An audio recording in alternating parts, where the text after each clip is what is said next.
Welcome guys. ये आसमान का इशारा है कि कल का सूरज तुम्हारा है। इस दो खूबसूरत लाइन के साथ आगाज करते हुए मैं अभिषेक मिश्रा आपका स्वागत करता हूं भारत के सबसे बड़े एजुकेशनल प्लेटफॉर्म अनअकैडमी पे। हमारा केमिस्ट्री 101 चैनल जो सबसे प्यारा चैनल है आपके लिए, और केमिस्ट्री के बेहतरीन टॉप एजुकेटर्स आपको यहाँ पर पढ़ाते हैं और क्वालिटी कंटेंट के साथ आपको ज़बरदस्त लर्निंग एक्सपीरियंस होता है। उस पर मैं स्वागत करता हूँ आपका केमिस्ट्री 101 चैनल पे। मैं Abhishek Mishra, masters in chemistry, mentor to hundreds of aspirants of NEET and JEE, teaching experience more than 15 years, full time educator, यानी आपको आपके लिए लगातार काम करने वाला टीचर, काम करने वाला एजुकेटर जो कभी भी आपको छोड़ के हटने वाला नहीं है, किसी और काम में इन्वॉल्व होना नहीं है। इसलिए फुल टाइम एजुकेटर के तौर पे आप लोगों के लिए पूरे ईमानदारी के साथ काम करने वाला टीचर। कॉन्सेप्चुअल अप्रोच बहुत पसंद करते हैं बच्चों, इसलिए कॉन्सेप्चुअल अप्रोच के साथ ही पढ़ाने वाला काम मैं करता हूँ लगातार। और लगातार मेरे बच्चों का प्यार मुझसे बढ़ता जा रहा है और मुझे 25,000 से ज़्यादा वॉच टाइम बच्चे देख चुके हैं मुझे अनअकैडमी पर, और मोर देन 150 फॉलोअर्स हो चुके हैं और डेडिकेशंस बहुत सारे बच्चे ने दिया है। थैंक यू वेरी मच बच्चों, थैंक यू वेरी मच बच्चों। मेरा कोड अप्लाई करोगे आप लोग सब, जब भी अनअकैडमी की ताला खोलना होगा, कहीं पर भी अनअकैडमी का ताला कहीं पर भी खोलना हो, मतलब अगर आपको कहीं भी अनअकैडमी का कोई भी कोर्स, कोई भी फ्री क्लास, कोई भी टेस्ट आपको ज्वाइन करना हो, आप यूज करेंगे AM001। आप ये यूज करिए AM001 और आपका वो ताला खुल जाएगा और फटाफट आपको सारी चीजों का फैसिलिटी मिल जाएगी बच्चों। गार्जियन से मेरी बात हुई तो अनअकैडमी क्यों ज्वाइन करना चाहिए, उन्होंने बहुत सारे पॉइंट्स मुझे बताए, तो मैं उनको समझाता रहा और ये चीजें पॉइंट निकल के आई कि इन पॉइंट्स पर फोकस्ड करके गार्जियंस जो हैं बहुत परेशान थे और अनअकैडमी उन सारी चीजों को दूर कर रहे हैं। इसलिए अनअकैडमी को बहुत बहुत थैंक यू उन सारे गार्जियंस की तरफ से जिन्होंने अपनी परेशानियों को बताया और ये सारे सोल्यूशंस उनको एक ही प्लेटफॉर्म पे मिल गए अनअकैडमी पे। मैंने बहुत सारे स्टूडेंट से बात किया और मैंने उनके प्रॉब्लम्स को समझा और सारी प्रॉब्लम्स का सोल्यूशन, आप विश्वास नहीं मानेंगे, वो सारी प्रॉब्लम्स मैंने सुना उनकी और एक भी ऐसा प्रॉब्लम नहीं था जिसका अनअकैडमी पे सोल्यूशन नहीं था। तो ये सारा का सारा प्रॉब्लम स्टूडेंट्स का है और अनअकैडमी उसकी सारी सोल्यूशन दे रहा है। ये पॉइंट्स थे, तो इन पॉइंट्स पर भी एक बार आप ध्यान दीजिएगा कि फ्रीडम ऑफ स्टडी आपको मिलती है और आप सेल्फ असेसमेंट कर पाते हैं। आप बड़े आराम से लाइव क्विज एनवायरनमेंट में अपने आप का असेसमेंट कर पाते हैं। ऑल इंडिया लेवल रैंकिंग आपको दिखती है और पोलिंग और लीडर बोर्ड में पार्टिसिपेट करते हैं। बहुत ही शानदार, बहुत ही बेहतरीन है बच्चों। आगे चलेंगे हम लोग, ठीक है, चलिए आगे चलते हैं। अगर आप प्लस सब्सक्रिप्शन लेते हैं तो आपको डेली लाइव क्लासेस मिलती हैं, स्ट्रक्चर्ड कोर्स मिलते हैं, लाइव टेस्ट और क्विज मिलते हैं और अनलिमिटेड एक्सेस मिलता है आपको। किसका? आपको रिकॉर्डेड सेशन का और लाइव क्लासेस का। और आपका फी स्ट्रक्चर बहुत ही शानदार और बहुत ही सिंपल है। 34,650 फॉर 12th मंथ और 25,200 रुपीज फॉर 6 मंथ्स। तो बच्चों को जो अभी तैयारी कर रहे हैं वो 6 मंथ का ले सकते हैं और जो बच्चे क्लास 11th में हैं वो 12 मंथ का ले सकते हैं। और मेरा कोड यूज करना बच्चों AM001, ये कोड यूज करते ही आपको 10% का डिस्काउंट मिल जाएगा। ये तो मिलेगा ही मिलेगा और साथ में जितने भी टेस्ट सीरीज हैं, जितने भी फ्री कोर्सेस हैं, सब में आप मेरा कोड यूज कीजिए AM001, आपको वहां पर बेनिफिट मिलेगा। आइकॉनिक सब्सक्रिप्शन में आपको, जो बच्चे आइकॉनिक सब्सक्रिप्शन के लिए जाते हैं उनको उनके टेस्ट का एनालिसिस होता है, इन डेप्थ टेस्ट एनालिसिस होती है, पर्सनल कोच मिलते हैं उनको जो कि समझाते हैं कि कैसे स्टडी को प्लान करना चाहिए और हर एक पॉइंट को हाईलाइट करते हैं और सारे बेनिफिट्स आपको प्लस वाले मिलते हैं। तो आइकॉनिक सब्सक्रिप्शन बहुत ही शानदार है। ये आपका 10 से 20% से लेकर के आपका रैंक इंक्रीज कर देता है बच्चों। और बहुत बच्चों ने ये भी मुझे बताया कि सर बहुत ज्यादा मुझे 20 से 30% तक लाभ हो रहा है इससे। तो ये बहुत शानदार चीज है। इसमें भी कोड आप यूज करेंगे AM001 तो आपको मिलेगा 10% का डिस्काउंट। किस पर? 6 मंथ की फीस पर 34,200, 12 मंथ के फीस पर 15,500 पर और 24 मंथ 90,000 के लिए। ये अभी वाले बच्चों के लिए है, ये जो बच्चे 11th में है उनके लिए है, जो बच्चे 10th में है उनके लिए है। ठीक है बच्चों, और 10% का आपको डिस्काउंट फटाफट मिलता है AM001 कोड यूज करने पर। चलिए, कमबैक जो है हमारा एक घमासान शुरू हुआ है पूरे भारत में सबसे बड़ा largest fortnightly competition for NEET UG ये शुरू हुआ है बच्चों। आप क्या कीजिए, आप गूगल प्ले पे अनअकैडमी लर्निंग ऐप डाउनलोड कीजिए और आपको कमबैक दिखाई देगा वहां पर। जब आप कंप्लीट करेंगे तो टेस्ट, जैसे आपने डाउनलोड कर लिया और अपना फोन नंबर भर दिया तो यहाँ पे आपको टेस्ट दिखाई देगा, टेस्ट। और टेस्ट जैसे आप ओपन करेंगे तो आपका कॉम्बैट इस तरह से दिखाई देगा, और कॉम्बैट पे टच करते ही आपको मांगेगा एनरोल, एनरोल नाउ कहेगा, एनरोल नाउ, और एनरोल नाउ करेंगे तो आपको 3 क्लासेस पूछेगा, 11th 12th और 13 पूछेगा। तो जो भी आपका क्लास है, अगर 12th पास आउट है तो 13 ले लीजिए, 11 12 तो आप जान ही रहे हैं। और टच करते ही फिर आपसे एक कोड पूछेगा, अप्लाई कोड। तो अप्लाई कोड में आप AM001 भर देंगे बच्चों, AM001 भरेंगे, आपका तुरंत एनरोल हो जाएंगे और आप फिर बैठ पाएंगे। 13th ऑफ दिसंबर को हमारा ये नेक्स्ट सेकंड होने वाला है, सेकंड कॉम्बैट 13 दिसंबर को। बहुत एक्साइटिंग प्राइजेस हैं इसमें। Challenging questions curated by best educators, best Unacademy जो है एजुकेटर्स यहाँ पे क्वेश्चंस क्यूरेट करते हैं। Super fast fun with real time ranking, जैसे आप अपना एक क्वेश्चन कंप्लीट करते हो, जैसे ही क्वेश्चन कंप्लीट करते हो, एवरी क्वेश्चन आपको क्या मिलता है, अपना रैंक देख पाते हैं पूरे भारत में, पूरे इंडिया में आप किस तरह से रैंक अपना आपका आ रहा है। आप जैसे आप एक क्वेश्चन खत्म करते हैं तो आप देख पाते हैं कि आपका रेटिंग क्या है, आपकी रैंकिंग क्या है, आपका स्कोर कितना है और आपकी एक्यूरेसी क्या है, यानी कितना गलत कितना सही कर रहे हैं। तो बहुत ही बेहतरीन है, और आप देख पाते हैं कि आप पूरे भारत के अदर कंटेस्टेंट्स की तुलना में कहां पर आपकी रैंक आ रही है। उसके बाद जैसे ही कोर्स खत्म होगा, जैसे ही राइट आफ्टर द कंटेस्ट खत्म होगा, वैसे ही आपको डिटेल्ड वीडियो सॉल्यूशन मिल जाएंगे जो कि टॉप एजुकेटर्स ने बनाए हैं, ये आपको मिलेगा। और आप क्या करते हैं, आपको स्कोर मिलता है, आपको लीडर बोर्ड पे मिलते हैं, आपको रेटिंग मिलती है, आपको अवार्ड्स मिलते हैं। जैसे फर्स्ट रैंक को आपको मिलता है अवार्ड 10,000 का गिफ्ट वाउचर अमेजॉन का, और रैंक 2 को 5,000 का वाउचर, रैंक 3 को 3,000 का वाउचर, और रैंक 4 से लेकर 50 तक को मिलता है 1,000 का अमेजॉन का गिफ्ट वाउचर बच्चों। क्लास 11th, क्लास 12th और क्लास 13th, देखिए ध्यान से समझिएगा। एक और चीज बता दूं, यहां पर क्या है, देखिए रैंक, बहुत सारे बच्चों के रैंक जो है एक ही हो जाते हैं, क्योंकि सबका एक जैसा ही नंबर आता है, मैच करता है, तो उन सब बच्चों को मिलता है, ये सब प्राइज मिलती है। ठीक है बच्चों, ये ध्यान रखिएगा। यहाँ पे देखिए आपका जो क्लास होगा वो टेस्ट होगा 11 से लेकर के 12 PM तक होगा, जूलॉजी, बॉटनी, फिजिक्स, केमिस्ट्री होगा। 4 राउंड होंगे 7 क्वेश्चन के, निगेटिव मार्किंग भी होगी। आप एनरोल करेंगे AM001 कोड लगा करके, हर सब पे AM001 कोड लगाएंगे आप। ठीक है बच्चों, कॉन्टेस्ट फॉर्मेट है 60 मिनट का होगा, 4 सेक्शंस होंगे, फिजिक्स, केमिस्ट्री, जूलॉजी, बॉटनी, और 28 क्वेश्चंस होंगे। नीट स्कोर मिलेंगी, सेपरेट बैच कॉन्टेस्ट होंगे 11, 12 और 13 के लिए। आप कोर्स देख लीजिए, केमिस्ट्री का कोर्स जो हमारा है, periodic table and properties, class 11 के लिए atomic structure, basic principles, alkene and alkyl halides और एरोमेटिक हाइड्रोकार्बन्स। 12th के लिए कोऑर्डिनेशन कंपाउंड्स है, एल्केन एंड एल्काइल हैलाइड्स है, सॉल्यूशंस है। 13th यानी 12 पास के लिए सॉल्यूशंस है, बेसिक प्रिंसिपल्स है, एसिड एंड बेसिस है और केमिकल बॉन्डिंग है। ये हमारा केमिस्ट्री का सिलेबस है बच्चों। आज हम शुरू करने वाले हैं, शुरू क्या करने वाले हैं, शुरू हो चुका है और चल रहा है, खत्म करेंगे लगभग हम लोग। हमारा है जो हम शुरू कर रहे हैं, चल रहे हैं किस पे, अपने हमारा जो एनसीईआरटी लाइन बाय लाइन चल रहा है, उसमें हम लोग अपना एटॉमिक स्ट्रक्चर पे चल रहे हैं। एटॉमिक स्ट्रक्चर में हम लोग शेप और एटॉमिक ऑर्बिटल्स तक पहुंच गए थे, तो शेप और एटॉमिक ऑर्बिटल्स तक पहुंच गए थे। अब यहीं से शुरू करेंगे आगे। ठीक है बच्चों, स्टार्ट किया जाए। देखिए शेप और एटॉमिक ऑर्बिटल्स, अभी तक मैं थोड़ा समराइज कर दूं। रदरफोर्ड के बाद नील्स बोर आए। नील्स बोर ने कहा कि इलेक्ट्रॉन जो है सर्कुलर पाथ में घूमते हैं। तो हिजनबर्ग ने कहा नहीं, इलेक्ट्रॉन के पास वेव नेचर भी होता है, पार्टिकल नेचर भी होता है, और वेव नेचर के हिसाब से की वजह से वो क्या करते हैं, वो वेव की तरह चलते हैं, इसलिए वो सर्कुलर पाथ, उनका पाथ बता पाना मुश्किल है, उनका पाथ बता पाना मुश्किल है। फिर हिजनबर्ग ने कहा कि दो तरह के इसके पास नेचर होते हैं, इसका वेव नेचर भी होता है। तो इसका वेव नेचर जो होता है, इसका वेव फंक्शन बताया गया। वेव फंक्शन को हम लोग साइज से रिप्रेजेंट किए, साइज से, इस साइज से रिप्रेजेंट किया गया वेव फंक्शन को। तो इलेक्ट्रॉन का वेव फंक्शन का कोई फिजिकल सिग्निफिकेंस नहीं था, लेकिन साइज स्क्वायर जो कि बताता था क्या, probability of finding, probability density बताता था इलेक्ट्रॉन की। तो साइज स्क्वायर जो कि प्रोबेबिलिटी डेंसिटी बताता था, तो इस वेव फंक्शन से हम लोग पता कर पाए कि इलेक्ट्रॉन जो घूमते हैं उनका ओरिएंटेशन कैसा है और वो किस तरह से चक्कर लगाते हैं, किस तरह से घूमते हैं। और यही साइज स्क्वायर ही ऑर्बिटल बता पाया। तो ऑर्बिटल क्या होते थे, जहां पे प्रोबेबिलिटी पाई जाने की संभावना सबसे ज्यादा हो। तो साइज स्क्वायर क्या बताता है, साइज स्क्वायर बताता है प्रोबेबिलिटी डेंसिटी। इसका मतलब साइज स्क्वायर से हम ऑर्बिटल्स के बारे में जानकारी मिल गई हम लोग को। तो वेव फंक्शन से हम लोग को इलेक्ट्रॉन के बारे में सारी जानकारी मिल पाई बच्चों, ठीक है ना।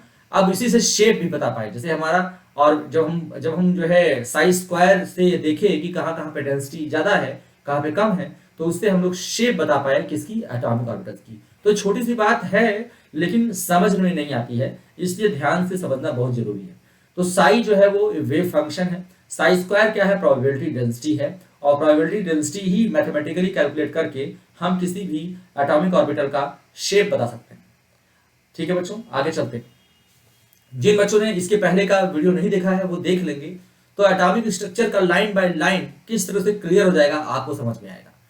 The orbital wave function of Sai, ध्यान से, the orbital wave function of और साई ऑफ एन इलेक्ट्रॉन। तो साई क्या है, ऑर्बिटल वेव फंक्शन है। साई स्क्वायर क्या है बच्चों, प्रोबेबिलिटी डेंसिटी है। द ऑर्बिटल वेव फंक्शन और Sai for an electron in an atom has no physical meaning. No physical meaning. It is simply a mathematical function of the coordinates of the electron. यानी electron जहां पाया जाता है उसकी सिर्फ mathematical क्या है, फंक्शन है। However, for different orbitals, the plots of corresponding wave functions as a function of r, यानी प्लॉट भी खींचे गए।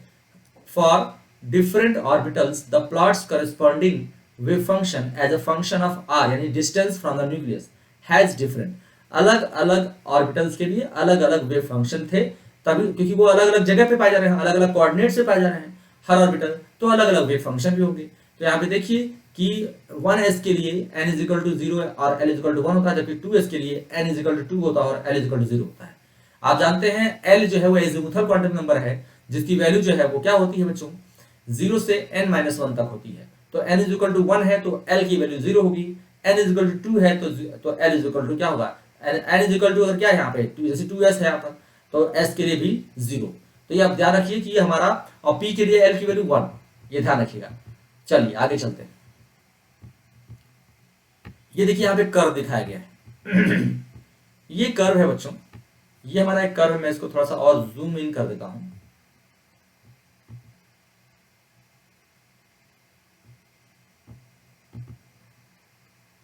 ये कर्व है, तो इसमें जो है बच्चों, इस कर्व में आप देखिए यहां पे जो है ये वेव फंक्शन और रेडियस के बीच में, और ये 1s के लिए, और ये हमारा वेव फंक्शन और रेडियस के बीच में ये 2s के लिए।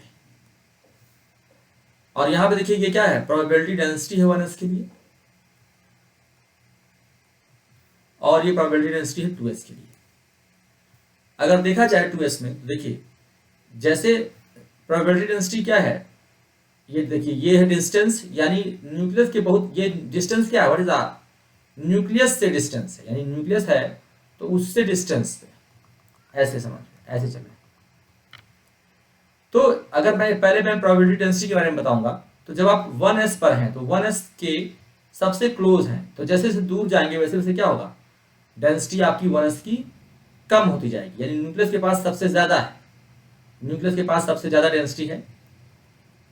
और जैसे जैसे न्यूक्लियस के दूर जाएंगे वैसे वैसे s के इलेक्ट्रॉन कम होते चले जाएंगे। तो मैं ऐसे दिखा सकता हूं, ये देखिए ये s में 2 ही इलेक्ट्रॉन हो सकते हैं, तो ये 2 इलेक्ट्रॉन इतना घूम रहे हैं, इस तरह से घूम रहे हैं। तो जैसे यहाँ पे कर्व बनाया गया है, देखिए इस जगह पे यहाँ पे कर्व बनाया गया, और यहाँ से कर्व पहले नीचे आया है फिर कांस्टेंट हो गया, यानी जब हम यहाँ से दूर जाएंगे, जैसे यहाँ से अगर हम यहाँ से हम देखें, ये मैंने कर्व ले लिया और ऐसे ले लिया, लाइन ले ली, तो यहाँ से मैं अगर देखूँ तो यहाँ पे सबसे मैक्सिमम है, और जैसे जैसे हम दूर जाएंगे वैसे वैसे क्या होगा, मैक्सिमम है, जैसे जैसे दूर जाएंगे वैसे वैसे कम होते होते होते होते होते होते बहुत तेजी से और फिर कांस्टेंट हो जाएगा। यानी कुछ कुछ इलेक्ट्रॉन दूर तो पाए जाते हैं लेकिन बहुत कम होते हैं, बहुत कम इलेक्ट्रॉन। तो इलेक्ट्रॉन की प्रोबेबिलिटी जो है बच्चों इनफाइनाइट होती है, लेकिन जहाँ पे सबसे ज़्यादा होती है उसी को हम बाउंड्री मानते हैं और लाइन खींच देते हैं वहाँ पर, वही हम डायग्राम बनाते हैं, उसी को होते हैं बाउंड्री लाइन डायग्राम। जैसे अगर हम एस ऑर्बिटल हमको सीखना होता तो हम न्यूक्लियस पे ऐसे क्या करते कि ये एस ऑर्बिटल है, ये पहला ये है, तो यही हम बाउंड्री लाइन खींच देते, ऐसे ऐसे बाउंड्री लाइन खींच देते जहाँ पे मैक्सिमम पाई जाती है। तो इस तरह से हमारा ये पैरेलल चला गया, यानी अब ये यहाँ पे देखिए इस वाले आप ग्राफ में देख सकते हैं, ठीक है। अब जो हमारा ये तो 1s के लिए था, लेकिन अगर हम 2s की बात करें तो 2s जब यहाँ शुरू होगा, यहाँ पे फिर 2s शुरू होगा, 2s में क्या होगा, फिर से थोड़ा और बड़ा है, थोड़ा दूर दूर है, तो इलेक्ट्रॉन डेंसिटी उतनी उतनी नहीं होगी, लेकिन होगी, कुछ कुछ तो होगी। मतलब 1 की तुलना में, 1s की तुलना में इलेक्ट्रॉन डेंसिटी कम होगी, क्योंकि बड़ा है और 2 ही इलेक्ट्रॉन है, 2 इलेक्ट्रॉन और बड़े जगह पे घूम रहे हैं, तो इलेक्ट्रॉन डेंसिटी ऑब्वियसली क्या होगी, 1s से कम हो जाएगी। तो ये यहाँ से उठता है फिर से ऐसे, और यहाँ मैक्सिमम मैक्सिमम पहले एक बार मैक्सिमम तक जाता है। ठीक है बच्चों, तो थोड़ा सा मैं इसको और अच्छे से यहाँ पे बना दूँ तो और अच्छा लगेगा हम लोगों को।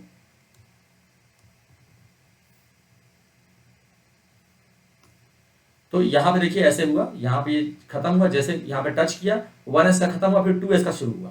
तो यहाँ पे शुरू हुआ 2s का, और 2s का एक मैक्सिमम तक गया, यहाँ पे मान लीजिए मैक्सिमम है, ये मान लीजिए यहाँ मैक्सिमम है, यहाँ पे मैक्सिमम तक गया, और फिर जाकर के 1s की तरह ही घटता चला गया, ये ऐसे हो गया, ऐसे हो गया।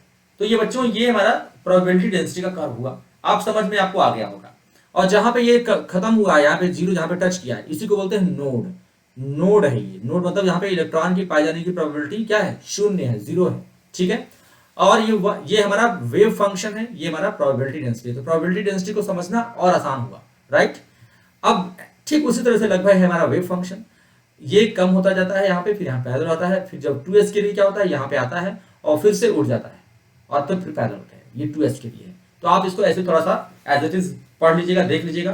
प्रोबेबिलिटी डेंसिटी को मैं समझा दिया, वेव फंक्शन को आप ऐसे ही समझ लीजिएगा कि इस तरह से होता है।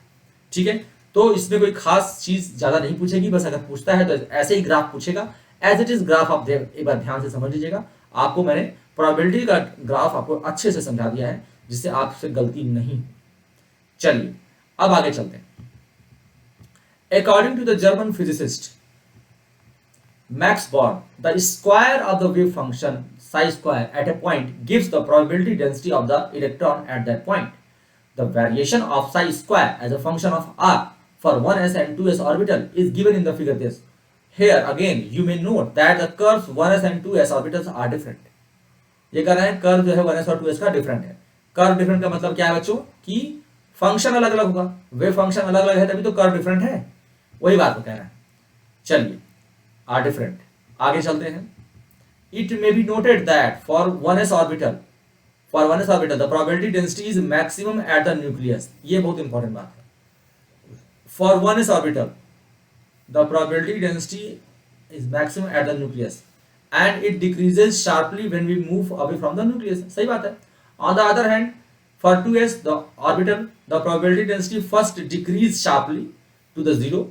अब 2s के जाते हैं तो क्या होता है, पहले बहुत तेजी से जीरो होती है, and again starts increasing. After reaching a small maximum it decreases again and approaches to zero as the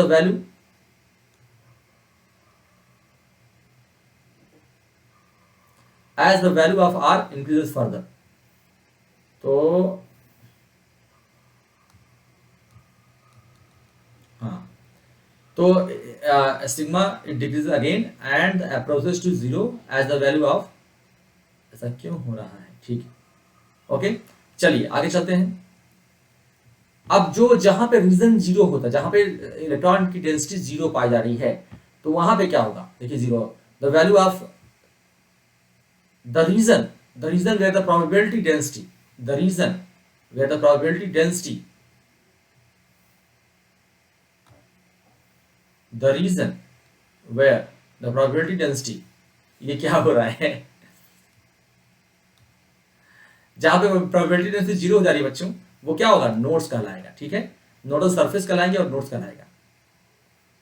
कुछ तो प्रॉब्लम है, जैसा हो जा रहा है, ठीक है, चलिए कोई नहीं। अब देखिए, it has been found that ns and n-1 nodes, यानी it has found that ns orbital has n-1 nodes, यानी जिस भी आप ऑर्बिटल में, जिस भी आप एनर्जी लेवल पे हैं, n की वैल्यू जितनी भी है, उसमें से एक कम कर दो, उतने उतने नोड्स होंगे। जैसे मान लो अगर 3s की बात करें तो 2 नोड्स होंगे, 2s की बात करें तो 1 नोड होगा, 1s की बात करें तो 0 नोड होंगे, कोई नोड नहीं होंगे। ठीक है, and so on. These probability density variation can be visualized in term of charge cloud diagrams, जो charge cloud diagrams दिखाए गए हैं। In the diagram the density charge cloud diagram दिखाए गए हैं, देखिए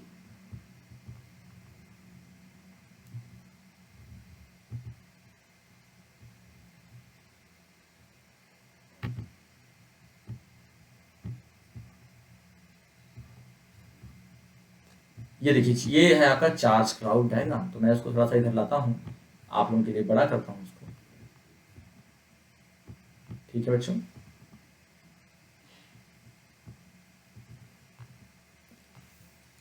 तो of the dots in region, तो ये जो डॉट्स दिख रहे हैं यही चार्ज क्लाउड डायग्राम है, प्रोबेबिलिटी डेंसिटी आपको दिखाते हैं। ये देखिए 1s के लिए है, ये 1s के लिए है और ये 2s के लिए है। ठीक है, boundary surface diagram. Boundary surface diagrams of the constant probability density for different orbitals give a fairly good representation of the shapes of the orbitals। जैसा मैंने बताया कि बाउंड्री सरफेस डायग्राम वो होता है जिसमें ज्यादा पाए जाने की प्रोबेबिलिटी होती है, तो वहीं पर हम लाइन खींच देते हैं, उसको बोलते हैं बाउंड्री सरफेस डायग्राम। तो in this representation of boundary surface और contour surface is drawn in the space for the n orbital on which the value of probability density is constant, जहां पे प्रोबेबिलिटी डेंसिटी क्या होती है, maximum और constant होती है।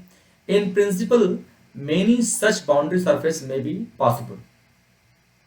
ठीक है, पॉसिबल होते हैं। अब देखिए, however for a given orbital only that boundary surface diagram of constant probability density is taken to be good representation of shape of the orbital which encloses a region of volume in which the probability of finding of electron is high, say 90%। तो आप NCERT के line याद रखिएगा कि जहां पर probability density high होती है उसी को हम कंसीडर करते हैं लाइन खींचने के लिए, और प्रोबेबिलिटी डेंसिटी 90% होनी चाहिए, तब उसको हम बाउंड्री सरफेस डायग्राम बनाते हैं। तो 90% के आसपास रहेगा बेटा, वही आपका करेक्ट आंसर होगा। करेक्ट आंसर होगा कि 90% के आसपास जहां पे होगा वहीं पर हम बाउंड्री सरफेस डायग्राम बनाएंगे। The boundary surface diagram for 1s and 2s are given in figure 2.13b। ठीक है, तो देखिए 2.13b आप यहाँ पे दिया हुआ है, ये a दिया हुआ है 2.13 और ये b दिया हुआ है, ये ऊपर वाला a है, ये b है, यही बाउंड्री सरफेस डायग्राम। देखिए ध्यान से, चलिए आगे चलते हैं। The boundary surface diagram for 1s and 2s given, why do we not draw a boundary surface diagram which bounds a region in which the probability finding of electron is 100%? क्योंकि maximum, क्योंकि देखिए यहाँ पे question mark दिया हुआ है, क्योंकि electron की पाए जाने की प्रोबेबिलिटी जो है 100% कहीं होती नहीं है, और इलेक्ट्रॉन की पाए जाने की प्रोबेबिलिटी इनफाइनाइट होती है। तो the answer to this question is that probability density has always some value, probability density बस कुछ वैल्यू होती है। however howsoever small it may be at any finite distance from the nucleus, तो कितने भी दूर पर होंगे उसकी कुछ न कुछ पाए जाने की पॉसिबिलिटी होगी। तो यहाँ पे देखिए कह रहा है कि answer to this question is that probability density psi square has always some value, उसका हमेशा कुछ न कुछ वैल्यू होगी। हाउस एवर स्मॉल, कितना भी छोटा हो लेकिन कुछ वैल्यू होगा। Eight infinite distance from the nucleus, यानी न्यूक्लियस से इनफाइनाइट डिस्टेंस तक भी साई स्क्वायर की कुछ न कुछ वैल्यू आएगी। इसलिए इलेक्ट्रॉन के पाए जाने की प्रोबेबिलिटी हम कह सकते हैं इनफाइनाइट तक है, ये बात ध्यान रखिएगा। To answer this question, कह सकते हैं the probability density psi square has always some value, howsoever small it may be, at any finite distance from the nucleus। जितना भी दूर हो तो वहां पर therefore it is not possible to draw a boundary surface diagram of a rigid size which is probably finding of electron is 100%। हम ऐसा line नहीं बना सकते हैं, ऐसा लाइन हम किसी न्यूक्लियस के चारों तरफ नहीं घेर सकते कि हमारी ये न्यूक्लियस है और हमने ऐसे एक लाइन घेर दिया कि इसके अंदर सारे इलेक्ट्रॉन इसके अंदर पाए जाते हैं, ऐसी लाइन हम नहीं खींच सकते, क्योंकि इलेक्ट्रॉन की पाए जाने की प्रोबेबिलिटी क्या है, इनफाइनाइट तक है। तो हम बाउंड्री वहां पे खींचते हैं जहां पे प्रोबेबिलिटी 90% होती है, मैक्सिमम होती है, उसी को हम लोग बाउंड्री वहां पे खींच देते हैं और उसी को हम लोग कहते हैं क्या, boundary surface diagram. Boundary surface diagram for S orbital is actually a sphere centered on the nucleus in 2 dimensions. This sphere look like a circle. It encloses a region in which probability of finding of electron is about 90%। ठीक है बच्चों, ये ध्यान रखिएगा, 90% तक probability होती है, वहां पे हम लोग इसको करते हैं। Thus we see that 1s and 2s orbital are spherical in shape. In reality all the s orbitals are spherically symmetric, that is the probability of finding of electron at a given instance is equal in all directions। यानी जब भी हम nucleus से चलते हैं किसी s orbital के लिए तो जो साई स्क्वायर की वैल्यू आती है वो कांस्टेंट आती है एक सेम डिस्टेंस पर। अगर हम r डिस्टेंस पर देख रहे हैं न्यूक्लियस के अराउंड तो प्रोबेबिलिटी डेंसिटी सबके लिए सेम आती है बच्चों। और जैसे जैसे हम it is observed that as the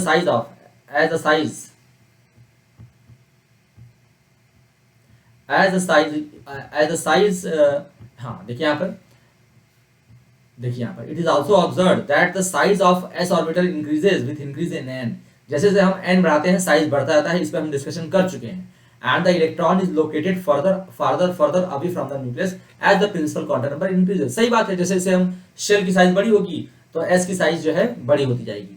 boundary surface diagram for 3 2p orbitals l is equal to 1 are shown in figure 2.14। यहाँ पे दिया गया है in this diagram the nucleus is at origin, hence unlike s orbitals the boundary surface diagram of p orbitals is not spherical and not symmetrical around the nucleus। ठीक है बच्चों, तो यहाँ पे देखिए ऊपर कोई लाइन तो नहीं है, नहीं ऊपर कोई लाइन नहीं है, तो नीचे चलते हैं हम लोग। देखिए px py pz, ये हमारा px है, ये हमारा px है, देखिए ये हमारा this is px to px, तो ये न्यूक्लियस यहाँ पे सेंटर पे है जहाँ पे नोड है, और ये देखिए यहाँ पर ये py है और pz है। तो कह रहा है कि डायग्राम इज नॉट स्फेरिकल, क्योंकि ये क्या होते हैं, सिमेट्रिकल नहीं है। तो यहाँ पे लिखा है unlike S orbital the boundary surface diagram of R P orbital is not spherical. Instead, each of the p orbitals consists of two sections called lobes. There are that are on either side of the plane of the passes through the nucleus. यानी nucleus से जो plane पास कर रहा है उसके दो ऊपर एक नीचे लोब होते हैं, दो लोब होते हैं। क्योंकि पी ऑर्बिटल मान लीजिए न्यूक्लियस है आपका, और इसके ये जो इलेक्ट्रॉन जो है ऐसे घूमता है, ऐसे घूमता है, ऐसे घूमता है। तो ऊपर और नीचे यहाँ पे ऐसे ऐसे ऐसे ऐसे यहाँ पे ज्यादा गुच्छा दिखाई देता है, लोब दिखाई देता है, इसी को डंबल शेप लोब कर देते हैं ऐसे। तो इसलिए इसको हम लोग बॉन्डेड सरफेस डायग्राम ऐसे बना देते हैं, ये होता है। ठीक है, the probability density of function is zero at the plane. यहाँ पे जो ये जो प्लेन है जो न्यूक्लियस से पास हो रहा है, यही क्या है, नोडल प्लेन है, और यहाँ पे प्रोबेबिलिटी डेंसिटी जो है जीरो होती है इस प्लेन पर। तो यहाँ पे जो हमारा जो साइज स्क्वायर था वो जीरो, साइज स्क्वायर की वैल्यू तो खैर जीरो नहीं होती, लेकिन लगभग जीरो होती है। ठीक है, तो probability density function is zero at the plane where the two lobes touch each other. ठीक है ना, जहां पे दो लोब टच करते हैं वहां पे प्रोबेबिलिटी डेंसिटी क्या होती है, जीरो आती है। द साइज शेप, आगे चलते हैं हम लोग बच्चों।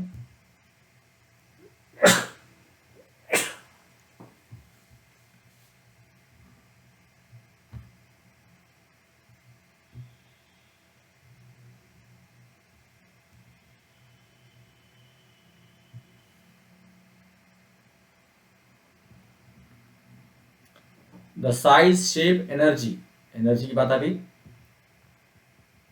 ये आ गया आपका, मैंने सेट कर दिया इसको। इतना बड़ा होना चाहिए कि आप लोगों को दिखाई दे और मैं भी अपना काम कर सकूं।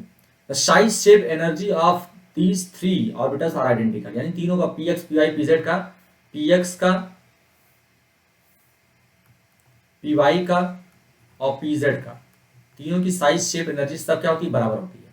ठीक है, दे डिफर, अब ये किसमें डिफर करते हैं, they differ in their orientations, है ना, दे डिफर हाउएवर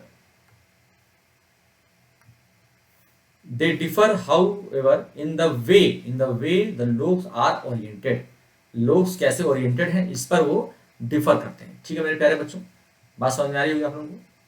चलिए, since the lobes may be considered, अब देखो एक्स वाई और जेड एक्सिस के अलॉन्ग होते हैं, तो they are given in the designation P2px, P2py, P2pz। ठीक है, it should be understood however that there is no simple relation between the values of m, there is no simple relation. अब ये को यहाँ पे -1 0 एंड +1, कोई simple value, कोई simple relation नहीं है। -1 0 और +1 होते हैं क्या, इनके वैल्यूज होते हैं px py और pz का। ठीक है बच्चों, तो कोई सिंपल रिलेशन आप यहाँ पे इस्टेब्लिश नहीं कर सकते इनके लिए, डायरेक्शन के हिसाब से इनको दिया गया है। For our purpose it is sufficient to remember that because there are 3 possible values. तो वही कह रहे हैं कि हमारे पर्पस के लिए, for our purpose it is sufficient to remember, हम याद कर सकते हैं, because there are 3 possible values. क्या है यहाँ पे, 3 पॉसिबल वैल्यूज है। ठीक है, values of m, 3 possible values है किसके लिए, ml के लिए। कौन, हम जानते हैं कि l जो है, l की ml जो होता है वो क्या होते हैं, -l से +l तक होते हैं। तो और d के लिए देखिए, यहाँ पे d के लिए 5 वैल्यूज हैं, 5 वैल्यूज हैं d के लिए। तो d के लिए l की वैल्यू 2 होती है, तो -2 से +2 तक जाना पड़ेगा। तो -2 से कैसे करेंगे, यहाँ पे देखो -1 0 +1, ये हो गया हमारा p के लिए, ये p के लिए है, और यही d के लिए करेंगे तो -2 फिर -1 0 फिर +1 और +2, ऐसे 5 वैल्यूज होंगी। इसके लिए मतलब 5 ऑर्बिटल्स होंगे। ठीक है, किसके लिए, डी के लिए। तो डी ऑर्बिटल के लिए डी सबसेट के लिए 5 orbitals. There are therefore 3 p orbitals whose axes are mutually perpendicular like s orbital। p orbital increase in size and energy with the increase in the principal quantum number। तो सबका जैसे जैसे n की value बढ़ेगी बच्चों, वैसे वैसे सबकी एनर्जी बढ़ती चली जाएगी। तो यहाँ पे देखिए 4p की एनर्जी ज्यादा है, फिर 3p की, फिर 2p की। Further like s orbital the probability density function for the p orbital is also pass through value 0। ध्यान से समझिएगा, probability density function for p orbital also pass through value 0 besides at 0 at infinite distance। ध्यान से, beside at 0 and infinite distance, as the distance from the nucleus increases the number of nodes are given by n minus 2, that is the number of radial node is 1 for 3p orbital। तो आप समझिए s के लिए क्या था, s के लिए number of nodes थे n minus 1 फॉर s के लिए नोड्स थे, नोड्स जो थे वो n minus 1 थे फॉर s के लिए, ठीक है। और नोड्स इज इक्वल टू क्या करोगे, n minus 2 करोगे किसके लिए, हमारे p ऑर्बिटल के लिए, ठीक है। For l is equal to 2, for L is equal to 2, the orbital is known, for L is equal to 2 the orbital is known as d orbital and the maximum value of principal quantum number n is 3। यानी 3 से ही शुरू होगा हमारा क्या, d। और आप जानते हैं जिस भी शेल में होंगे उसके पास उतने ही सबशेल्स होते हैं। as the value of L cannot be greater than n minus 1 there are 5 ml values, यानी -2 से लेकर के +2 तक, ठीक है बच्चों। ओके, ये बता दिया मैंने। अब 5 इनका नाम दिया हुआ है, तो इनका नाम देख लो क्या होता है, पांचों डी ऑर्बिटल। जैसे हमारा पी ऑर्बिटल का नाम था px py pz, ऐसे यहाँ पे था dxy dyz dxz dx2 y2 and dz2। तो ये हमारे फिगर दिए हुए हैं, ये फिगर दिए हुए हैं यहाँ पर, ये देखिए फिगर दिए हुए हैं, इस फिगर से आप इसको समझ सकते हैं। देखिए the shape of the first 4 d orbitals are similar to each other here as the fifth dz2 is different from others but all the 5 3d orbitals are equivalent energy। सबकी एनर्जी बराबर है, इसलिए इनको डीजनरेट ऑर्बिटल्स कहते हैं, ठीक है बच्चों। और जितने भी आप p के भी ऑर्बिटल जो है वो भी डीजनरेट है, क्योंकि उनकी एनर्जी बराबर है। The d orbitals for which n is greater than 3 यानी 4d 5d have also shape similar to 3d orbital but their size and energy different. जैसे 3d की जो भी साइज होगी 3 वाले d ऑर्बिटल्स की, 3 वाले d ऑर्बिटल्स की जो साइज होगी 4 वाले की उससे बड़ी होगी और एनर्जी ज्यादा होगी, ये तो बड़ा ऑब्वियस है। 5d की एनर्जी सब इन दोनों से ज्यादा होगी, 3d और 4d से ज्यादा होगी और साइज भी बड़ी होगी, तो ये हम समझ सकते हैं। चलिए बिसाइड द रेडियल नोड्स, अब ध्यान से यहाँ पे एंगुलर नोड्स भी आएंगे, अभी तक तो रेडियल नोड्स थे। Beside the radial nodes that is probability density function is 0। ध्यान से बच्चों, बहुत इंपॉर्टेंट चीज, beside the radial nodes that is probability density function is 0 the probability density function for np and nd orbitals. ध्यान से, इनके पास क्या होते हैं, देखो ध्यान से, the probability density functions for np and nd orbitals are 0 at the plane passing through the nucleus। for example in case of pz orbital xy plane is the nodal plane। अब यहाँ पे देखो pz में क्या है, xy plane क्या है, nodal plane है। आप देख सकते हैं ये जो xy plane है ये nodal plane है जो कि पास कर रहा है pz के लिए। तो for example in case of pz xy plane is the nodal plane, in case of dxy की दिखा जाए orbital there are 2 nodal planes passing through the origin and bisecting the xy plane containing the z axis। अगर हम xy plane की बात करें तो देखिए यहाँ पे dxy की बात करें, dxy देखो यहाँ पर ये हमारा dxy,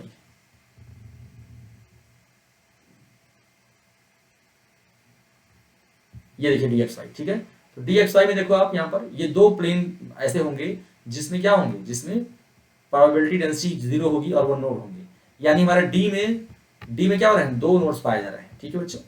तो these are called angular nodes, इनको बोलते हैं हम लोग एंगुलर नोड्स, जो कि इस तरह से दो बाइसेक्ट पाए जाते हैं, जब बाइसेक्टर में पाए जाते हैं। These are the called angular nodes and the number of angular nodes are given by L, 1 angular node for p orbitals and 2 angular node for the d orbitals and so on. एक angular p orbital के लिए एक ही angular node होता है और d orbital के लिए 2 angular nodes होते हैं। तो the total number of nodes are given by n-1, that is sum of angular nodes, sum of L angular nodes n-1 radial nodes, ठीक है बच्चों। ध्यान से समझिए, सम ऑफ L एंगुलर, अगर आपका एंगुलर नोड्स कितने हैं, n-l-1 रेडियल नोड्स, ठीक है ना। तो आपका जो एंगुलर नोड्स है हमने ऊपर देखा ही है कि एंगुलर नोड्स कितने हैं। एंगुलर नोड्स के लिए हमने यहाँ पे चेक किया था कि एंगुलर नोड्स कितने होते हैं, s ऑर्बिटल के लिए n-1, ये आपके रेडियल नोड्स है, सॉरी रेडियल नोड्स हैं, और आपके p ऑर्बिटल के लिए n-2। और यहाँ पे देखिए एंगुलर नोड्स कितने हैं, n-l-1, ये है एंगुलर नोड्स। यानी जो वैल्यू n की होगी, तो अगर l की वैल्यू 3 है तो 3p की अगर हम 3d की बात करें, 3d की बात करें तो उसके लिए एंगुलर नोड्स कितने होंगे? 3 माइनस, अब d के लिए l की वैल्यू क्या होती है? spd 2 होती है, -1 यानी 0, यानी 3d में एंगुलर नोड्स कितने होंगे? 0 होंगे। ठीक है, okay. Sum of l and, और l की वैल्यू कितनी है? 2, 0 नहीं, प्लस यहाँ पे l है, l कितनी है? 2, तो कितने होंगे? 2। यानी अगर तुम्हें आप एंगुलर, अगर आपको नोट्स चाहिए, अगर आपको नोट्स चाहिए तो नोट्स चाहिए, notes is equal to l plus n minus l minus 1, ये होते हैं। ठीक है बच्चों, चलिए आगे चलते हैं हम लोग यहां पर।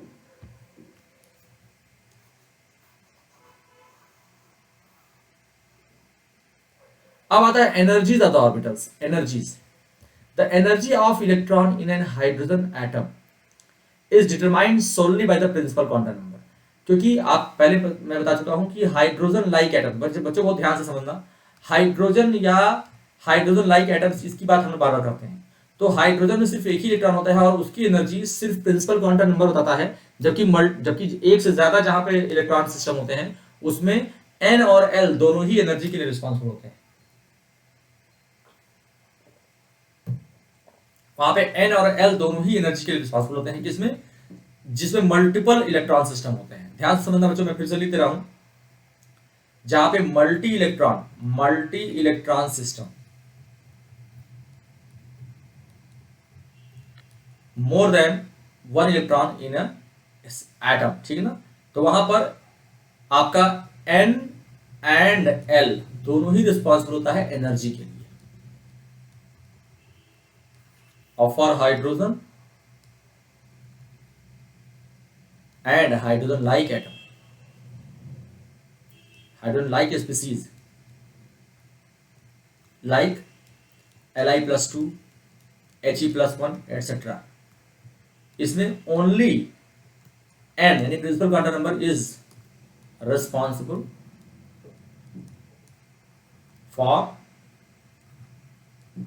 For energy. तो एनर्जी के लिए केवल क्या होते हैं बच्चों? केवल प्रिंसिपल क्वांटम नंबर ही रिस्पॉन्सिबल होता है उसके लिए, एनर्जी के लिए। ठीक है बच्चों, चलिए ये हो गया एनर्जीज ऑफ ऑर्बिटल के बारे में पढ़ेंगे और बगल वाले पेज पर आएंगे हम लोग। चलिए इसके बारे में पढ़ते हैं।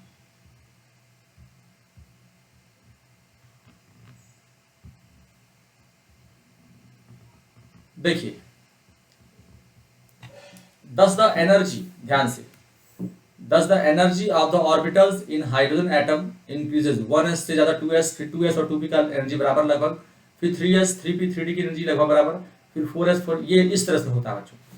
देखो बड़ा इंपॉर्टेंट है, अगर ऐसा होता तो जब आप मल्टीपल इलेक्ट्रॉन सिस्टम करते हो तब तो इनकी डेंसिटी ज्यादा होती है ना। आप देखते हो कि 1s में भरते हो, फिर 1s के बाद फिर 2s में भरते हो, फिर 2s से 2p में भरते हो, फिर तो एनर्जी बढ़ती आती है ना। 2s की एनर्जी कम है, फिर 2p की एनर्जी उससे बढ़ी है, फिर 3s फिर 3p ऐसे बढ़ती आती है। लेकिन हाइड्रोजन के लिए देखो बराबर है सारी, क्योंकि ये सिर्फ किस पे डिपेंड करती है? एन पे। तो बहुत बहुत इंपॉर्टेंट क्वेश्चन बनेगा, हाइड्रोजन के लिए क्वेश्चन दे देगा और कहेगा बताइए इसमें कौन कौन सी एनर्जी का ऑर्डर क्या है। ठीक है, तो 1s 2s is equal to 2p, 3s is equal to 3p is equal to 3d। Option में देगा 3s की एनर्जी, फिर 3p की एनर्जी और 3d की एनर्जी। आप जल्दीबाजी में गलती से यही ऑप्शन आप सेलेक्ट करके आ जाओगे। हाइड्रोजन एटम के लिए क्या होगा? 3s की एनर्जी 3p की एनर्जी 3s के बराबर होती है, ये हाइड्रोजन के लिए होता है। जबकि और मल्टीपल इलेक्ट्रॉन सिस्टम के लिए, हाइड्रोजन और हाइड्रोजन लाइक स्पीसीज के लिए ये होता है, जबकि मल्टीपल इलेक्ट्रॉन सिस्टम के लिए क्या होगा? जो हम जानते हैं अबाव प्रिंसिपल के हिसाब से वो होगा। ठीक है बच्चों, ध्यान रखना। चलिए, as depicted in the figure 2.16 figure देखते हैं, नीचे लिखा हुआ। Although the shape of 2s and 2p orbitals are different, an electron has same energy when it is in the 2s orbital as when it is present in 2p orbital. The orbital have same energy called degenerate. जो orbital के पास same energy होती है उनको हम degenerate orbital कहते हैं। तो यहाँ पर हाइड्रोजन के लिए 2s और 2p दोनों ही डिजेनरेट हो गए। ध्यान रखिएगा, 3s 3p 3d तीनों ही डिजेनरेट हो गए। इस पर क्वेश्चन पूछ देगा तो तब आपको समझ आएगा कि मैंने क्या बताया आपको। ये है एनसीईआरटी में ही लिखा हुआ, लेकिन इसको ये छुपे हुए राज है। The orbital having same energy are called degenerate. The 1s orbital in a hydrogen atom are said earlier corresponds to the most stable condition is called ground state.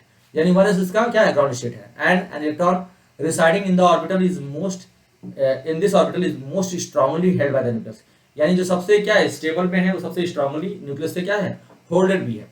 As electron in the 2s2p orbital higher orbital in the hydrogen atom is excited state, यानी 2s या 2p में होगा। तो अब यहाँ पे देखो, देखिए यहाँ पे एनर्जी लेवल डायग्राम्स दिखाया गया है हाइड्रोजन के लिए और मल्टी इलेक्ट्रॉन सिस्टम के लिए भी, ठीक है। देखिए यहाँ पे साफ साफ लिखा है मल्टी इलेक्ट्रॉन सिस्टम और हाइड्रोजन, ये देखिए ए जो है हाइड्रोजन के लिए है और बी जो है वो मल्टी इलेक्ट्रॉन सिस्टम के लिए। तो मैं इसको रेड लाइन से, ये ए जो है वो हाइड्रोजन एटम के लिए है और बी जो है मल्टी इलेक्ट्रॉन सिस्टम के लिए।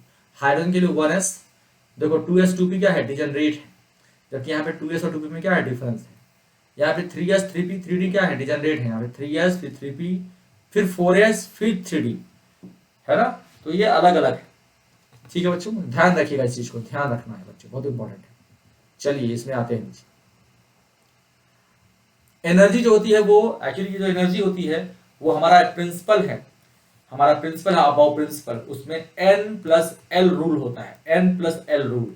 तो n की वैल्यू और उसकी l की वैल्यू जोड़ते हैं, जिसका कम आता है वो उसकी एनर्जी कम होती है, और बराबर आ जाता है तो n की वैल्यू जिसकी कम होती है उसकी होती है। अब जैसे 1s है, 1s की बात करें तो 1s में 1 n की वैल्यू हो गई, s की वैल्यू और l की वैल्यू 0, तो इज इक्वल टू 1 है, तो 1s आ गया। फिर 2s आएगा, 2s में 2 की वैल्यू हो गई +0, तो ये इसका 2 आ गया।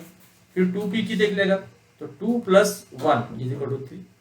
फिर 3s की देख ले, 3 + 0 इज इक्वल टू 3। अब देख सकते हैं आप कि 3s और 2p की वैल्यू दोनों की 3 है, लेकिन 2p का n छोटा है इसलिए 2p पहले आएगा। तो अगर मैं यहाँ पे लिखूं 1s इज, फिर ये 1s is smaller than 2s और फिर 2p फिर 3s, ऐसे चलेगा। और फिर आता है क्या हमारा 3s के बाद फिर 3p आता है। तो 3p की वैल्यू अगर देखोगे तो 3 प्लस और p के लिए l की वैल्यू 1, तो कितना गया बच्चों 4 आया, ठीक है। फिर 3d भी लिख लो एक बार, 3d लिखेंगे तो 3 प्लस d की वैल्यू 2 आती है ना, d के लिए l की वैल्यू क्या होगी 2 होगी। तो देखो ये मेरे फोटो के पीछे जा रहा है इसलिए यहाँ पर आपको दिख नहीं रहा होगा, तो मैं आप लोगों के लिए इसकी व्यवस्था कर देता हूँ। यहाँ पर देखिए, यहाँ पे लिख देता हूँ, आपको यहाँ पे दिख रहा होगा साफ साफ, ये देखिए। तो यहाँ पे हम देख सकते हैं कि 1s के लिए n की वैल्यू 1 और l की वैल्यू 0, तो ये टोटल बना गया। 2s के लिए n की वैल्यू 1 और l की वैल्यू 0, n की वैल्यू 2 और l की वैल्यू 0, तो ये 2 आ गया। 2p के लिए n की वैल्यू 2 और l की वैल्यू 1, तो 3 आ गया। 3s के लिए n की वैल्यू 3 और l की वैल्यू 0, 3 आ गया। 3p के लिए n की वैल्यू 3 और l की वैल्यू 1, तो 4 आ गया। 3d के लिए n की वैल्यू 3 और l की वैल्यू 2, तो ये 5 आ गया, 5 आ गया। 4s के लिए आ जाओ, n की वैल्यू 4 और l की वैल्यू 0, तो ये कितना आ गया 4 आ गया। अब देखिए आप 3d के पहले 4 आएगा, तो यहाँ पे अगर हम भरेंगे तो 3s के बाद क्या आएगा हमारा 3p, फिर आएगा 4s, तब आएगा 3d।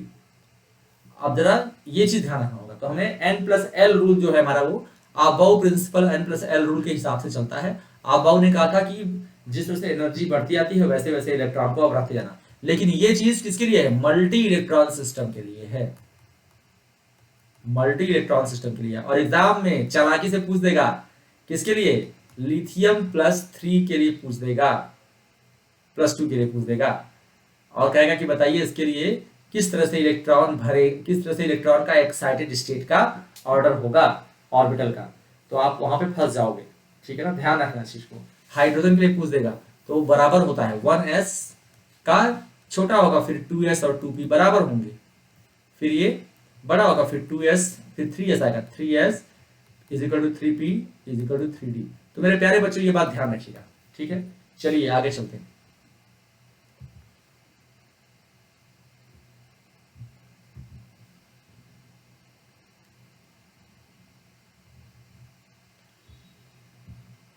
तो चलिए ऊपर चलेंगे, ये चीज मैंने बता दिया आपको। हाँ, द मेन रीजन, यहां पे आ जाएंगे, the main reason for having different energies of subshells is the mutual repulsion among the electrons in the multi electron system.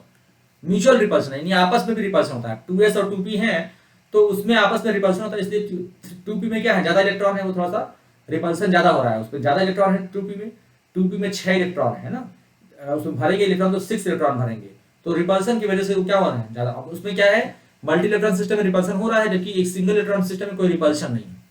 The only electrical interaction present in the hydrogen, hydrogen में केवल एक ही electron है, इसलिए कोई दिक्कत नहीं है। Is the attraction between the negatively charge electron and the positive charge nucleus. हमारे हाइड्रोजन में क्या है, सिर्फ एक ही काइंड का इंटरेक्शन है बच्चों, बहुत इंपॉर्टेंट बात है। The only electrical interaction between the in the hydrogen is attraction between the negatively charge electron and the positively charge nucleus.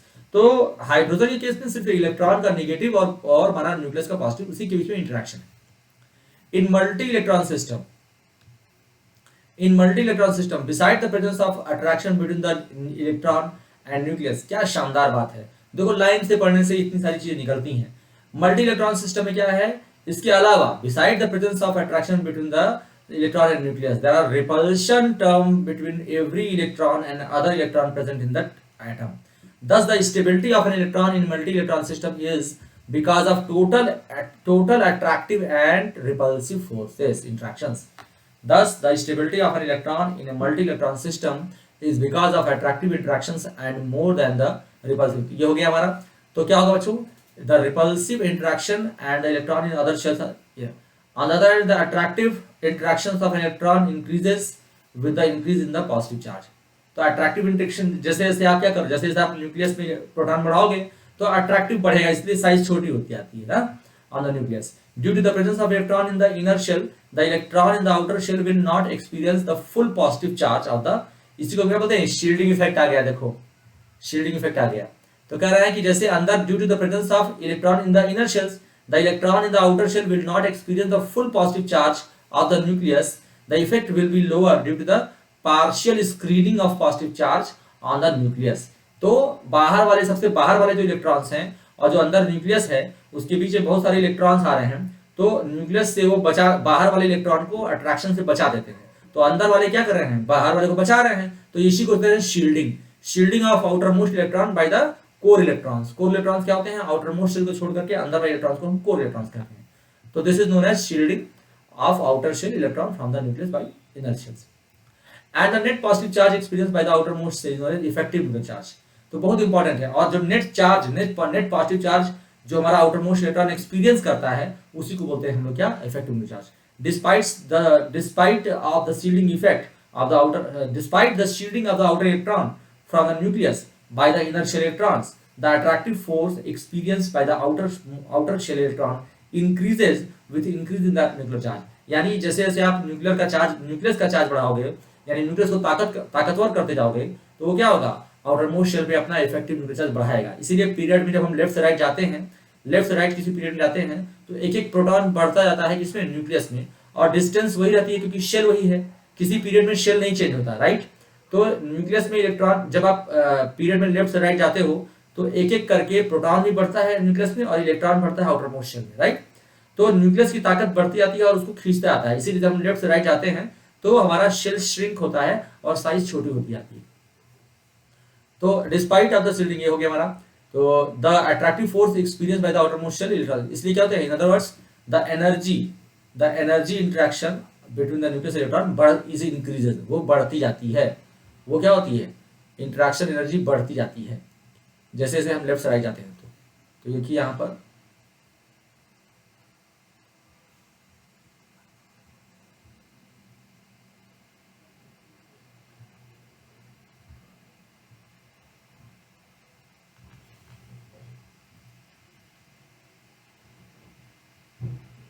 चलिए, that is the more negative with increase in the atomic number. चलो, तो both attractive and repulsive interaction between depend upon the shell and shape of the orbital with the electron present. ध्यान से समझिएगा, attractive और repulsive interaction जो होते हैं वो डिपेंड करते हैं शेल पे और शेल नंबर पे, यानी किस शेल में है, और दूसरा शेप पे, यानी एस है, पी है, डी है कि एफ है, ठीक है ना। तो अट्रैक्टिव और रिपल्सिव इंटरेक्शन दोनों ही डिपेंड करते हैं किस पर, शेल पर, यानी कौन सा वाला शेल है और शेप क्या है ऑर्बिटल का, ठीक है, and shape of the orbital in which the electron is present, ठीक है बच्चों। चलिए फॉर एग्जांपल, तो ये बहुत इंपॉर्टेंट है ये line. For example, electron present in the spherical shape s orbital shields the outer electron from the nucleus more sufficiently, more effectively as compared to the electron present in the p orbital. क्योंकि देखो nucleus जो होता है, nucleus के चारों तरफ electron जो है एस वाले सबसे पास में होते हैं। अगर मैं 2s बना रहा हूँ 2s, तो 2s मान लो ऐसे है तो 2s 2p ऐसे होगा। तो 2p क्या है, एक्सपोज्ड है, थोड़ा सा बाहर की ओर है, दूर है न्यूक्लियस से, तो उसका उसका जो है शील्डिंग जो है एस की शील्डिंग ज्यादा अच्छी होगी। ऐसे ही कि अगर हम किसी बात करें तो एस की शील्डिंग सबसे अच्छी, फिर पी की, फिर डी की, फिर एफ की। डी और एफ जो है बहुत पुअर शील्डिंग करते हैं, इसीलिए वहां पर इफेक्टिव न्यूक्लियर चार्ज बढ़ जाता है। Similarly, the electron present in the p orbital shield the outer electron from the nucleus more than the electron present in the d orbital, even though all these orbital are present in the same shell. अगर same shell नहीं हुई, यानी अगर हम 4s 4p की बात करें, 4p की बात करें, तो मैं यहाँ पे छुप रहा होगा ये, मैं यहाँ पे लिख देता हूँ उसको। यानी अगर हम 4s की बात करें तो 4s सबसे अच्छा करेगा, फिर 4p होगा, फिर 4d होगा, फिर 4f होगा। ये आपकी इफेक्टिव शील्डिंग है, ठीक है। Further within the cell due to the spherical shape of s orbital, the s orbital spends more time closer to the nucleus. इसी को हम पेनिट्रेशन कहते हैं। जितना न्यूक्लियस की कोई चीज कोई पास होती है उसको पेनिट्रेटिंग इफेक्ट के नाम से हम उसको हमारा जो है वो टर्म देते हैं। तो टर्म इज पेनिट्रेशन या पेनिट्रेटिंग इफेक्ट।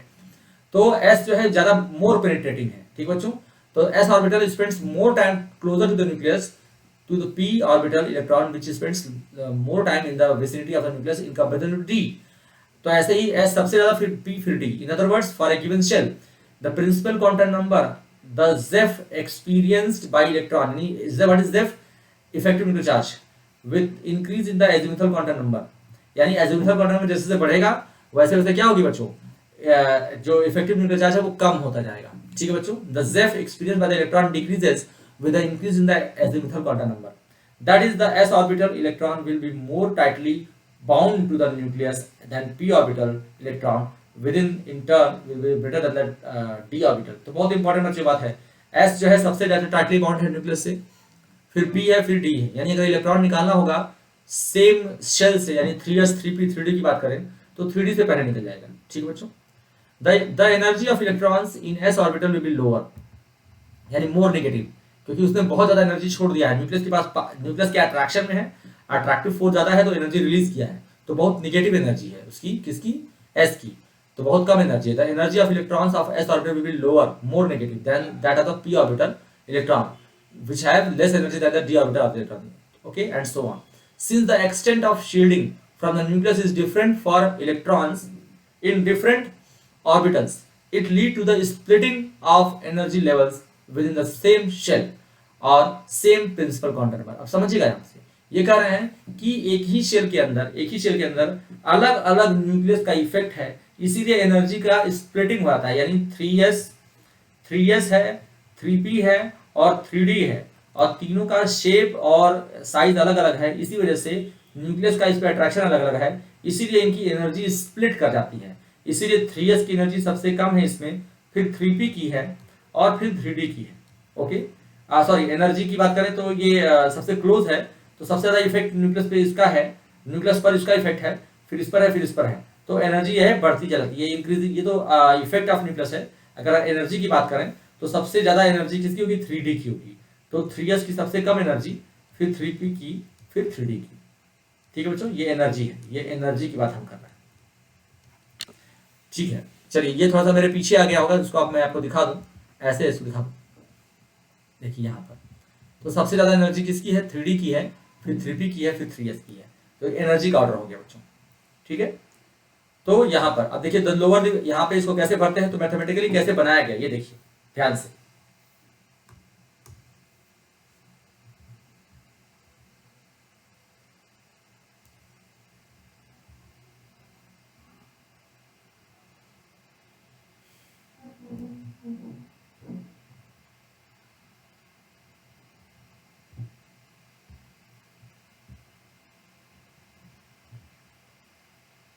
हम लोग ये वाला पेज पढ़ रहे थे, तो इसी को मैं बड़ा करूंगा।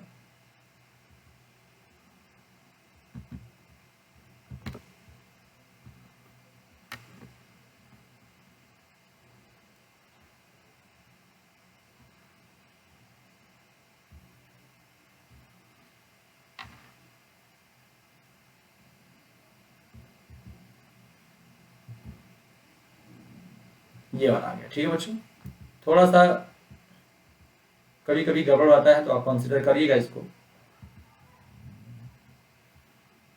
मतलब कंसिडर मत करना, ध्यान मत देना।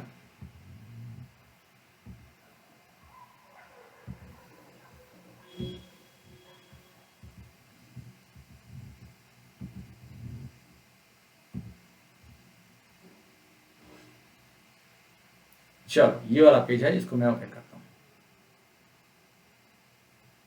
ये ठीक है। तो फिलिंग ऑफ इलेक्ट्रॉन्स को हम कैसे भरेंगे, n प्लस एल वैल्यू के साथ भरेंगे, जैसे कि मैंने आपको बताया। अभी मैं इसके पहले बता चुका हूं n प्लस एल कैसे भरते हैं। अगर दो ऑर्बिटल के पास सेम वैल्यू आती है n प्लस एल की, तो जिसके पास n की वैल्यू कम होगी वो होगा। तो ये हमारा होता है क्या, अबाव प्रिंसिपल। तो यहाँ पे हम अबाव प्रिंसिपल पे आ जाते हैं। तो ये हमारा हो गया। तो बच्चों आज हम इतना ही रहने देंगे, क्योंकि अबाव प्रिंसिपल से मैं नेक्स्ट क्लास में शुरू करूंगा। Thank you very much. आप मेरे साथ जुड़े रहिए और अनअकैडमी के किसी भी कोर्स को को ओपन करने के लिए आप मेरा कोड यूज कर लेंगे AM001। इस कोड के साथ आप कहीं पर भी कोई भी कोर्स आप ओपन करना चाहते हैं, आप फ्री टेस्ट लेना चाहते, फ्री टेस्ट हो गया और आपका फ्री स्पेशल क्लास हो गया, ये सारे जितने भी आप हैं, कॉम्बैट हो गया, अभी कॉम्बैट हो रहा है, कॉम्बैट में आप पार्टिसिपेट कीजिए। सब चीज के लिए एक ही ताले की चाबी क्या है बच्चों, AM001। Thank you very much, मिलते हैं हम लोग नेक्स्ट क्लास में। Thank you very much. इस तरह से हम एटॉमिक स्ट्रक्चर का हमने NCERT line by line level पर हमने खत्म किया है, जहां तक इसके आगे बढ़ेंगे और इसी तरह से हम लोग एनसीईआरटी की लाइन बाय लाइन खत्म करेंगे और स्पेशल क्लास में हम लोग टेट टॉक करेंगे और वहां पर हम लोग टेस्ट लेंगे।